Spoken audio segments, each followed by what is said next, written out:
नमस्कार, मैं हूं शुभी और आप देख रहे हैं news for nation.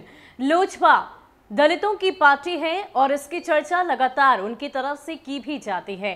Chirag Paswan इन दिनों अपने अस्तित्व की लड़ाई तो लड़ ही रहे हैं, लेकिन अब बिहार की जनता के लिए भी आगे आने की कोशिश उनकी तरफ से की जा रही है। इसी कड़ी में एलजेपी के प्रदेश प्रवक्ता यानी कि अमर आजाद ने अपनी प्रतिक्रिया दी है उस मसले पर जिस पर आईएएस सुधीर कुमार ने पुलिस स्टेशन जाकर अपनी एफआईआर दर्ज करने की मांग की। इस पूरे मसले को लेकर अभी बिहार में सियासत चरम पर हो रही है। ऐसे में अमर आजाद का क्या कुछ कहना है, लोजपा का क्या कुछ कहना है, आप खुद उनकी ही जुबान से सुनिए। जय भीम, नमस्कार। मैं अमर आजाद, प्रदेश प्रवक्ता, लोक जनशक्ति पार्टी बिहार। हम बिहार की सुशासन की बात कर रहे हैं। सामाजिक न्याय, दलित महादलित आपने तो सुना ही होगा। जिन महादलितों को मुख्य धारा में लाने के लिए दलित महादलित का बंटवारा किया गया, आज बिहार में एक आईएएस ऑफिसर जो बिहार के बड़े विभाग के प्रधान सचिव रह चुके हैं, नाम है सुधीर कुमार, और वो अनुसूचित जाति से आते हैं, महादलित समाज से आते हैं। वो प्रधान सचिव रहे हैं भवन निर्माण विभाग के, गृह विभाग के, और बिहार कर्मचारी चयन आयोग के वो अध्यक्ष भी रहे हैं। अब सोच लीजिए, एक दलित आईएएस का जब एफआईआर नहीं लिखा जा रहा है थाने में, तो अन्य दलितों की स्थिति पूरे बिहार में क्या हो रही है। जब बिहार के दलितों की हत्याएं, उनके साथ रेप, मर्डर, तरह तरह के अत्याचार उन पर होते आए हैं। नीतीश कुमार को इनका जवाब देना चाहिए कि आखिर ऐसी कौन सी वजह है जो एक दलित आईएएस का मुकदमा, वो भी बिहार की राजधानी पटना में नहीं लिया जा रहा है। ये बिहार सरकार के लिए शर्मनाक बात है। और जो बिहार सरकार जब भ्रष्टाचार में लिप्त है, ये कभी भी हम लोग बर्दाश्त नहीं करेंगे। लोक जनशक्ति पार्टी आज आप लोगों को बताना चाह रही है कि बिहार सरकार किन किन घोटालों में संतलिप्त है। मैं योजनाओं का नाम आपको बताऊंगा जो दलित महादलित से जुड़े हुए हैं। दशरथ मांझी कौशल विकास योजना आपने सुना होगा, करोड़ों अरबों रुपया का इसमें घोटाला हुआ है, जिसकी जांच होनी चाहिए। महादलित विकास मिशन, इसमें भी करोड़ों रुपया का घोटाला हुआ है। और ये सारे जो अभी इसका कार्यक्रम है, ये सभी प्रोग्राम अभी बंद है। महादलित आयोग बनाए नीतीश कुमार जी, बहुत अच्छी बात है। महादलितों की फिक्र हुई इनको, और ये महादलित आयोग भी कई सालों से बंद है। अनुसूचित जाति जनजाति आयोग, इन्होंने भी नीतीश कुमार ने बनाया, और ये भी नीतीश कुमार अभी बंद और ठप किए हुए हैं।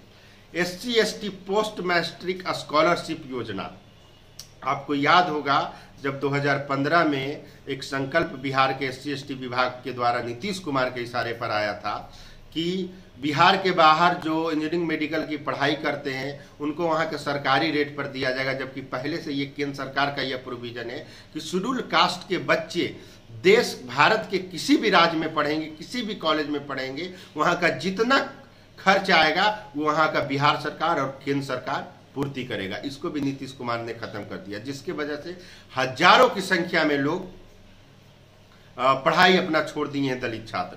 मुसहर कल्याण योजना, मुसहर छात्रवृत्ति योजना, जो हमारे भाई हैं, हमारे गरीब भाई हैं, जो बहुत ही पीछे हैं शिक्षा में और भी आर्थिक स्थिति से वो बहुत पीछे हैं, उनकी जो स्थिति है अभी भी नीतीश कुमार ने सही नहीं किया है। मुख्यमंत्री छात्रावास अनुदान योजना एवं खाद्यान्न योजना, कई वर्ष 2 साल लॉकडाउन को होने जा रहे हैं, और इस दौरान ना ही छात्रावास में जो 9-15 किलो अनाज मिलता था अनुसूचित जाति जनजाति अंबेडकर का जो कल्याण छात्रावास है, उसमें छात्रों को मिलता था 1000 रुपया प्रति माह अनुदान, जो आदरणीय रामविलास पासवान जी ने खाद्यान्न योजना लागू करवाया था कि सभी हॉस्टलों में फ्री में दिया जाएगा। इस पे भी घोटाला है। अगर इसकी जांच होगी तो नीतीश कुमार कहीं मुंह दिखाने के लायक नहीं रहेंगे। अंबेडकर आवासीय विद्यालय, अभी जो पूरे बिहार में अंबेडकर आवासीय विद्यालय बना है या अंबेडकर कल्याण छात्रावास बना है, उस छात्रावास का जो बिल्डिंग बना है, जो टेंडर प्रक्रिया है, उस टेंडर प्रक्रिया में घोटाला हुआ है। मैं 100% पूरी ईमानदारी और जिम्मेदारी के साथ ये बात को प्रूव कर दूंगा कि इसमें घोटाला हुआ है। खुद महेंद्रू का अगर कल्याण छात्रावास का जांच हो तो इसमें कई ऑफिसर, कई ठेकेदार फंसेंगे, क्योंकि इसमें घोटाला हुआ है। SC/ST उद्यमी योजना का अभी भी 72,000 आवेदन पेंडिंग में है। अब बताइए, इतना जटिल प्रक्रिया बना दिया, GST बनाओ, उसके बाद करेंट अकाउंट खुलवाओ। अब बताइए कैसे होगा? आधार कार्ड नहीं है जिसके पास बना हुआ, कैसे ये उद्यमी योजना का? इसमें भी घोटाला हुआ है। कई जो आवेदन है वो लंबित पड़े हुए हैं। और तो हत्या का मामला आप जान ही रहे हैं, जो बिहार में दलितों की हत्याएं हो रही, उस पर नीतीश कुमार तो कुछ कर नहीं रहे हैं। तो ये इन सारी योजनाएं जो है अनुसूचित जाति और जनजाति के लिए बने हैं, और बहुत सारे योजनाएं हैं सिर्फ एक जाति, पासवान जाति को छोड़ कर करके अन्य जो अनुसूचित जाति के उसके लिए बने हैं। तो मैं ये नीतीश कुमार से मैं ये मांग करना चाहता हूं, और नीतीश कुमार के कोई भी मंत्री जिनमें उनकी हैसियत है तो लोजपा प्रवक्ता अमर आजाद से डिबेट कर ले इन सारी योजनाओं पर कि इन योजनाओं पे घोटाला हुआ है कि नहीं। खुद मैं भवन निर्माण मंत्री अशोक चौधरी जी को एक आवेदन दिया था कि पूरे बिहार का जो नवनिर्मित जो अंबेडकर कल्याण छात्रावास है, इसके टेंडर प्रक्रिया में, इसको बनवाने में बहुत सारा घोटाला हुआ। मैंने उनको ईमेल भी किया था, मगर उस ईमेल का अभी तक कोई जवाब नहीं आया। जब एक IAS ऑफिसर का जवाब नहीं मिल पाता है तो हम जैसे गरीब दलित और संघर्ष करने वाले दलितों को कौन आवाज सुनेगा? तो बिहार में जितने सारे घोटाले हुए हैं, इन सारे घोटालों का पर्दाफाश मैं करूंगा।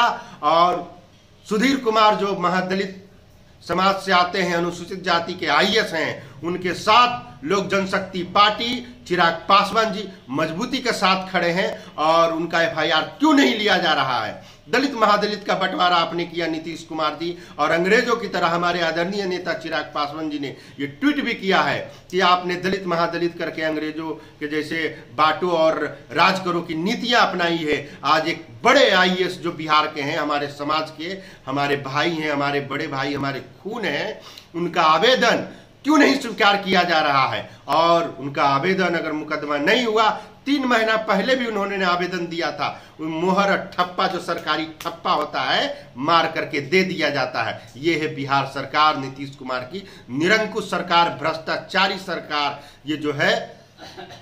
तो ये बिहार की जनता जवाब मांगना चाहती है आप लोगों से कि नीतीश कुमार जवाब दे, और उसके मंत्री में, उनके नेता में अगर हिम्मत है तो हमसे आकर के मिल ले और बहस कर ले कि इन योजनाओं में घोटाला हुआ है कि नहीं। जय भीम, जय लोजपा।